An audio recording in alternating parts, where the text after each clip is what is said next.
نحمدہ و نصلی و نسلم علی سیدنا و سندنا و مولانا محمد صلی اللہ علیہ وآلہ وسلم رسولہ النبی الامین الحنین المکین الکریم الرؤوف الرحیم اما بعد فاعوذ باللہ من الشیطان الرجیم بسم اللہ الرحمن الرحیم من قتل نفسا بغیر نفس او فساد فی الارض فکأنما قتل الناس جمیعا صدق اللہ مولانا العظیم۔ معزز سامعین و سامعات، ناظرین و ناظرات، معزز خواتین و حضرات، دروس القرآن فی شہر رمضان کے عنوان سے ہمارے یہ دروس جاری و ساری ہیں۔ آج ہم یہ بتانا چاہیں گے کہ مسلمان کسے کہتے ہیں اور ایمان ہم سے کس بات کا تقاضا کرتا ہے، اور ناحق قتل کرنے والا کیا دائرہ اسلام میں رہ سکتا ہے یا نہیں رہ سکتا، اور اس کی دین میں گنجائش کیا ہے۔ اگر قرآن مجید فرقان حمید کا مطالعہ کریں تو سورۃ المائدہ اس کی آیت نمبر 32 مجھے آپ کے سامنے تلاوت کرنے کا شرف حاصل ہوا، جس میں اللہ رب العزت نے ارشاد فرمایا، من قتل نفسا بغیر نفس او فساد فی الارض، جس نے کسی شخص کو بغیر قصاص یا زمین میں فساد پھیلانے کی سزا کے بغیر یعنی ناحق قتل کر دیا، فَكَأَنَّمَا قَتَلَ النَّاسَ جَمِيعًا،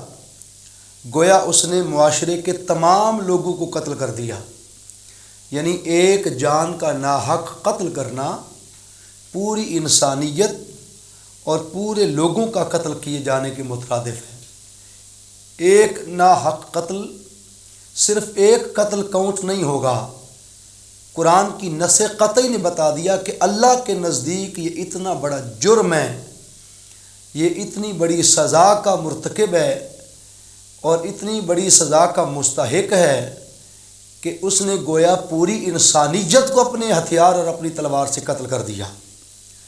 قرآن مجید فرقان حمید کی اس آیت کریمہ کا مختصر سا جائزہ لینے کے بعد اگر ہم اس طرف آئیں کہ مسلمان کسے کہتے ہیں اور آقا دو جہاں صلی اللہ علیہ وآلہ وسلم نے مسلمان کسے قرار دیا ہے۔ دیکھیے، آج ہم بڑے دعوے کرتے ہیں کہ ہم مسلمان ہیں،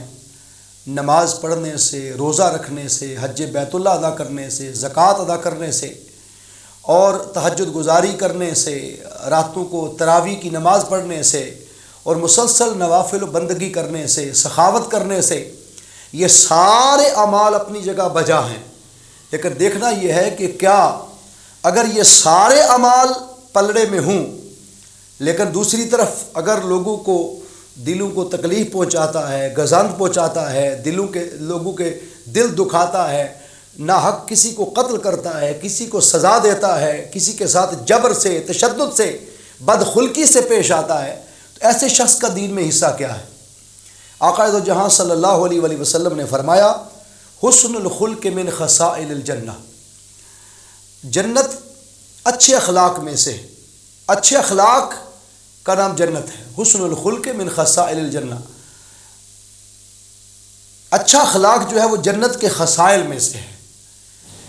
انسان جب اپنے اخلاق سنوار لیتا ہے تو گویا وہ جنت کی قربت اور جنت کی معیت اور سنگت کی طرف بڑھتا چلا جاتا ہے۔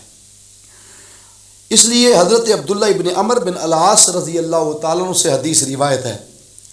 اور یہ حدیث پاک اسے امام بخاری نے اپنی صحیح کے اندر کتاب الایمان باب من سالم المسلمون من، اس باب کے اندر اس حدیث پاک کو امام بخاری نے روایت کیا ہے۔ آقا صلی اللہ علیہ وسلم نے مسلمان کی تعریف کرتے ہوئے ارشاد فرمایا، المسلم من سالم المسلمون من لسانہ و یدہ، مسلمان ہے ہی وہ جس کی زبان اور جس کے ہاتھوں سے دوسرے مسلمان بھائی محفوظ رہتے ہیں۔ تو آپ نے دیکھا کہ آقا صلی اللہ علیہ وسلم نے جن دو اعضاء کا ذکر کیا ہے ان میں فرسٹ نمبر پر حضور نے لسان کا، زبان کا ذکر کیا، اور سیکنڈ آپشن پر دوسرے نمبر پر ہاتھ کا ذکر کیا۔ اس سے پتہ چلا کہ کسی بھی فساد، کسی کی جھگڑے اور کسی بھی جو دنگا فساد ہے اس کا آغاز انسان کی زبان سے ہوتا ہے۔ اگر زبان سنور جائے، زبان کے اخلاق سنور جائیں، زبان بہتر ہو جائے، اس میں لغویات سے بندہ پرہیز کرے، گالی گلوچ سے، کسی کو برا بھلا کہنے سے، کسی کا دل دکھانے سے انسان اگر باز آ جائے تو حضور صلی اللہ علیہ وسلم نے فرمایا سب سے پہلے زبان کا سنورنا ضروری ہے۔ اگر زبان سنور جائے تو مقابلے میں ہاتھ اس کے مقابلے میں کبھی جو ہے وہ اٹھتا نہیں ہے، اور ہاتھ سے پھر کوئی تکلیف نہیں پہنچاتا۔ اس لیے زبان اور ہاتھ دونوں سے کسی کو دکھ نہ دینا، تکلیف نہ پہنچانا، یہ مسلمان کی تعریف ہے۔ تو آپ نے دیکھا کہ اس حدیث پاک میں نہ روزے کا ذکر ہے، نہ نماز کا، نہ حج کا، نہ زکوٰۃ کا، صریح واضح حکم ہو رہا ہے کہ جس کے اخلاق سنور گئے، جس نے اپنے ہاتھ اور زبان اور ہاتھ کے عمل سے دوسروں کو تحفظ دیا، حفاظت کی، ان کا دل نہیں دکھنے دیا، ان کا بدن نہیں دکھنے دیا، ان کو ہر طرح کی ایذا اور تکلیف رسانی سے محفوظ کیا، آقا صلی اللہ علیہ وسلم نے اس کو مسلمان ڈکلیئر فرمایا۔ اور حضرت ابو موسیٰ اشعری رضی اللہ تعالیٰ عنہ سے اگلی حدیث جو کہ صحیح مسلم شریف کی حدیث ہے، ان سے روایت ہے، قلت یا رسول اللہ صلی اللہ علیہ وآلہ وسلم، رسول کریم صلی اللہ علیہ وسلم کی خدمت میں عرض کیا گیا، آقا ای الاسلام افضل، کون سا اسلام افضل ہے؟ تو آقا نے فرمایا قال من سلم المسلمون من لسانہ و یدہ۔ امام مسلم نے صحیح میں کتاب الایمان کے اندر اس حدیث کو روایت کیا۔ آقا صلی اللہ علیہ وسلم نے فرمایا کہ بہترین اسلام یہ ہے کہ اس کا ہے کہ جو مسلمان بھائی کو اپنی زبان اور اپنے ہاتھ سے محفوظ رکھتا ہے، اس کو سلامتی پہنچاتا ہے، اس کو تکلیف نہیں پہنچاتا، اس کو غضب نہیں پہنچاتا، اس کو نقصان نہیں پہنچاتا۔ اور پھر حضرت عبداللہ ابن عمر رضی اللہ تعالیٰ عنہ سے مروی ہے، آقا صلی اللہ علیہ وآلہ وسلم سے پوچھا گیا ای الاسلام خیر، آقا کون سا اسلام بہتر ہے؟ تو آقا صلی اللہ علیہ وسلم نے فرمایا تطعم الطعام وتقرأ السلام علی من عرفت ومن لم تعرف۔ آقا صلی اللہ علیہ وسلم نے فرمایا بہترین اسلام یہ ہے کہ تم دوسروں کو کھانا کھلاؤ اور ہر ایک کو سلام کرو، خواہ تم اسے جانتے ہو یا نہ جانتے ہو، اس کو سلام کہو، یعنی سلام کرنے میں پہل کرو تاکہ اسے سلامتی کا کانسیپٹ پتہ چلے کہ یہ وجود، یہ شخصیت، یہ ہستی، یہ ذات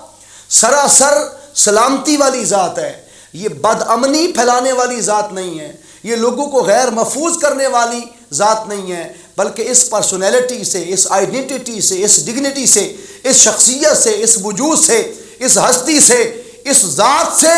سراسر سلامتی، سکون، پرامنی اور پرامنی جو ہے وہ پہنچے گی۔ انسان بد امنی سے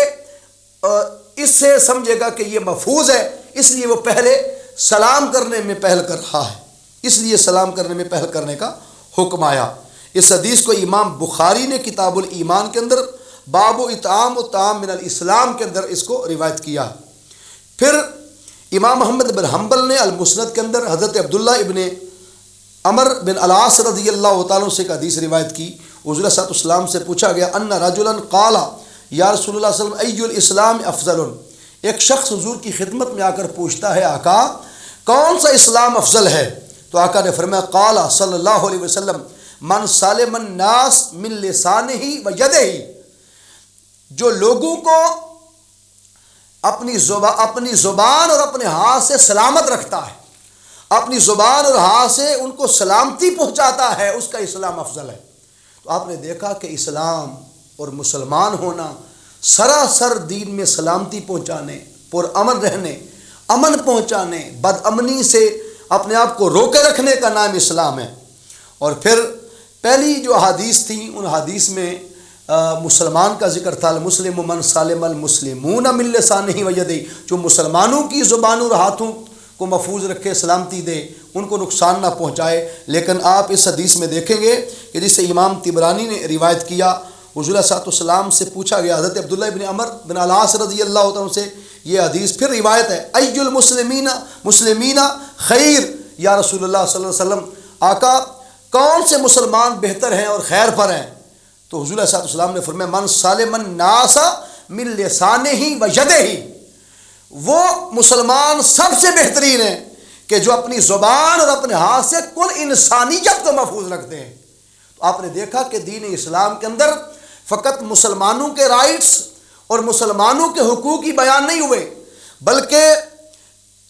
من سالم الناس کل انسانیت کو سلامتی پہنچائے۔ اب انسان میں، الناس میں پرامن کافر بھی آ گئے، پرامن یہود اور نصارہ بھی آ گئے، پرامن ہندو بھی آ گئے، پرامن جو ہے وہ سکھ بھی آ گئے، غیر مسلم بھی آ گئے۔ یہ سارے غیر مسلم اگر پرامن ہوں، قادیانیوں کا یہاں پر ذکر نہیں ہے، مرزائیوں کا یہاں پر ذکر نہیں ہے کیونکہ وہ مرتد ہیں، وہ غیر مسلم نہیں ہیں۔ صاحبان اسلام کے بعد پھر غیر مسلم جنہیں دین کو بے شک نہیں مانا لیکن وہ پرامن ہیں، اسلام کو کسی طریقے سے نقصان نہیں پہنچاتے، اہل اسلام کو نقصان نہیں پہنچاتے، ایسے غیر مسلم انسانوں کو بھی اپنے ہاتھ اور اپنی زبان سے، اپنی زبان اور اپنے ہاتھ سے سلامت رکھنا، تحفظ دینا، حفاظت دینا، میرے آقا صلی اللہ علیہ وسلم نے ایسے مسلمانوں کو افضل ترین اور بہترین مسلمان قرار دیا۔ اگر آپ اس گفتگو کا احاطہ کریں تو یہ بات اتنی اہم جو ہو رہی ہے، اتنی اہم ہے کہ آپ اندازہ کریں کہ اس قدر احتیاط اور دین میں احتیاط برتنے کا نام دین اسلام ہے، اور مسلمان ہونے میں اتنی احتیاط ہے کہ ہتھیار تک بھی کسی کی طرف سیدھا نہ کرنا دین نے اس کی بھی اجازت نہیں دی۔ ایک ہے نا کسی پر گولی برسا دینا، اپنا ہاتھ اٹھا دینا، اپنی زبان سے کسی کو نقصان پہنچا دینا، ہاتھ سے کسی کو نقصان پہنچا دینا اور پہنچانے کے لیے خالی اشارہ کرنا، دین نے تو اس کو بھی خلاف اسلام اور خلاف مسلمان اور خلاف اسلام قرار دیا ہے۔ آپ حدیث پاک کا مطالعہ کریں، یہ صحیح مسلم شریف کی حدیث ہے، کتاب البر والصلہ والآداب کے اندر آقا دو جہاں صلی اللہ علیہ وآلہ وسلم سے متعلقہ حضرت ابو ہریرہ رضی اللہ تعالیٰ عنہ اس حدیث کے راوی ہیں۔ آپ سے حدیث مروی ہے، حضور نبی کریم صلی اللہ علیہ وسلم نے ارشاد فرمایا لا یشیر احدکم الی اخیہ بالصلاح فانہ لا یدری احدکم لعل الشیطان ینزع بیدہ فی یدہ فیقع فی حفرۃ من النار، تم میں سے کوئی شخص اپنے بھائی کی طرف ہتھیار سے اشارہ بھی نہ کرے، یعنی فائر کر دینا، تلوار چلا دینا، تیر چلا دینا تو بڑی دور کی بات، اس ہتھیار کو، اس گن کو، اس تیر کو، اس تلوار کو کسی کی طرف اشارہ بھی نہ کرے، یوں کر کے سیدھا بھی نہ کرے، تم میں سے کوئی نہیں جانتا کہ شاید شیطان اس کے ہاتھ کو ڈگمگا نہ دے، یعنی پھر شیطانی سوچ آ جائے گی، شیطان پیچھے پورا کام کرے گا، وہ بدامنی پھیلانے کے لیے آپ کا ساتھ دے گا، اور ممکن ہے اس سے آپ کا ہاتھ ڈگمگا جائے اور قتل ناحق کے نتیجے میں جہنم کے گڑھے میں تم جا گرو۔ اس لیے اس جہنم کے گڑھے سے بچانے کے لیے کہا کہ کسی مسلمان کی طرف، کسی انسان کی طرف تم ہتھیار بھی نہ کرو۔ دین اس احتیاط کا نام ہے، اسلام سراسر اس سلامتی اور اس سراسر امن پھیلانے کا نام ہے۔ یہ لیبل ہے کہ مسلمان معاذ اللہ دہشت گرد تھے، دہشت گرد دار اسلام سے خارج ہے، اس کا کوئی مذہب نہیں، اس کا کوئی دین نہیں، اس کا اسلام کے ساتھ، اسلامی قوانین کے ساتھ، اسلامی ریولیوشن کے ساتھ، اسلامی انقلاب کے ساتھ کوئی تعلق نہیں ہے۔ جو شخص اسلام کا نام لے کر، انقلاب کا نام لے کر اگر وہ لوگوں کے اندر بدامنی پھیلائے اور بم دھماکے کرے اور اپنے آپ کے ساتھ بم باندھ کر وہ بم بلاسٹ کرے، خودکشی کرے، ایسی جو موت ہے وہ ناحق موت ہے، خودکشی کی موت ہے، دین نے اسے حرام قرار دیا ہے۔ اس کا دین میں کوئی تعلق نہیں ہے کہ جو نو عمر جوانوں کو سبز باغ دکھا دکھا کر معاذ اللہ ان کو دہشت گردی کی طرف ابھار رہے ہیں۔ اس لیے دہشت گرد کا اسلام سے دور کا بھی تعلق نہیں ہے، اسلام سراسر امن پھیلانے کا نام ہے، امن پسندی کا نام ہے۔ اور پھر حضرت جابر رضی اللہ تعالیٰ سے حدیث روایت ہے، نہا رسول اللہ صلی اللہ علیہ وسلم ان یتعاط السیف مسلولا، یہ صحیح مسلم شریف کے بعد پھر امام ترمذی نے سنن کے اندر اس حدیث پاک کو روایت کیا۔ رسول اکرم صلی اللہ علیہ وسلم نے ننگی تلوار لینے اور دینے سے بھی منع کیا، اس کا سودا بھی ننگی تلوار کی حالت میں نہ کرو، اس کو میان کے اندر پیک کر کے خریدو۔ دین اس قدر احتیاط برتنے کا نام ہے کہ اگر آپ تلوار خریدتے ہیں، ہتھیار خریدتے ہیں، ہتھیار خریدنے کے بھی آداب ہے دین اسلام کے اندر، ہتھیار کسی کو دینے کے بھی آداب ہیں کہ کسی کو ننگا ہتھیار نہ پکڑاؤ، کسی کو چیک بھی کرواؤ تو چھپا کر کسی سائڈ پہ ہو کے چیک کرواؤ، کسی کے سامنے چیک نہ کرواؤ، اور میان سے نکال کر تلوار کو چیک نہ کرواؤ۔ یہ اس لیے کہا گیا تاکہ کسی سطح پر اس کے اندر تکبر، رعونت، غرور، شیطانی حرکت، شہواتی حرکت، نفس کی خواہش کے پیش نظر کوئی ایسی اس سے حرکت نہ ہو جائے، اس کے سامنے اچانک کوئی ایسا دشمن نہ آ جائے کہ آپ کا کاروبار، آپ کی زندگی، آپ کی معیشت، آپ کی معاشرت، آپ کا سماج اس سے تباہی اور بربادی کی طرف پھیل جائے اور چلا جائے۔ دین اس قدر سراسر احتیاط برتنے کا نام ہے۔ اور حضرت عبداللہ ابن عمر رضی اللہ تعالیٰ عنہ سے حدیث روایت ان نبی صلی اللہ علیہ وسلم قال لزوال الدنیا اہون اہون علی اللہ من قتل رجل مسلم۔ حضرت عبداللہ ابن عمر رضی اللہ تعالیٰ عنہ سے حدیث روایت حضور نبی کریم صلی اللہ علیہ وسلم نے فرمایا اللہ تعالیٰ کے نزدیک ایک مسلمان شخص کے قتل سے پوری دنیا کا ناپید اور تباہ ہو جانا ہلکا واقعہ ہے۔ اگر کوئی شخص ایک مسلمان کو ناحق قتل کر دے، اللہ فرماتا ہے کہ پوری دنیا اگر ختم ہو جائے، تباہ ہو جائے، تو پوری دنیا کا تباہ ہو جانا ہلکا واقعہ ہے، اور یہ واقعہ اس سے سنگین، اس سے بڑا جرم ہے کہ اگر کوئی ناحق کسی مسلمان کو قتل کر دے۔ آپ اندازہ کریں کہ کسی ایک مسلمان کو ناحق اور بے گناہ قتل کر دینا کتنا بڑا نقصان ہے کہ پوری دنیا اللہ کے نزدیک تباہ ہو جائے۔ تو اللہ رب العزت کو اس کا اتنا دکھ نہیں جتنا زیادہ اللہ تبارک و تعالیٰ اس کا قتل کرنا، جو ناحق قتل کسی کو قتل کر دے، اس کو اللہ کے نزدیک اتنا بڑا جرم قرار دیا جا رہا ہے۔ اور ایک روایت میں حضور صلی اللہ علیہ وسلم سے روایت حضرت برا بن عازب رضی اللہ تعالیٰ سے روایت قال قال رسول اللہ صلی اللہ علیہ وسلم لا زوال الدنیا جمیعا اہون عند اللہ من سفک دم بغیر حق۔ حضرت برا بن عازب رضی اللہ عنہ سے مروی ہے، حضور صلی اللہ علیہ وسلم نے ارشاد فرمایا اللہ تعالیٰ کے نزدیک پوری کائنات کا ختم ہو جانا کسی شخص کے قتل ناحق سے ہلکا ہے۔ پوری کائنات ختم ہو جائے تو اللہ کے نزدیک اتنا بڑا جرم نہیں ہے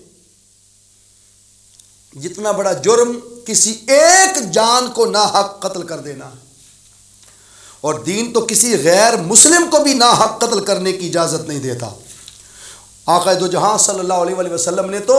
مرد مومن کی صفت اور شان یہ بیان کی کہ ایک دن حضور علیہ السلام کعبے کے گرد طواف کر رہے تھے، اور آقا نے 3 بار قسم کھا کے کعبے کی طرف اشارہ کر کے کہا واللہ، اللہ کی قسم، اللہ کی قسم، اللہ کی قسم جس کے قبضہ قدرت میں محمد صلی اللہ علیہ وسلم کی جان ہے، اے کعبے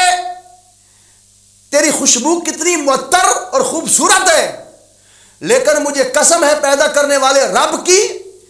کہ تیری حرمت سے ایک میری امت کے مرد مومن کی حرمت کہیں زیادہ ہے، یعنی تیری عزت سے مرد مومن کی عزت کہیں زیادہ ہے، کعبے کی عزت سے بھی مرد مومن کی عزت زیادہ ہے، کعبے کی حرمت سے بھی مرد مومن کی حرمت زیادہ ہے، کعبۃ اللہ کے اس مقام و مرتبہ سے بھی مرد مومن کا مرتبہ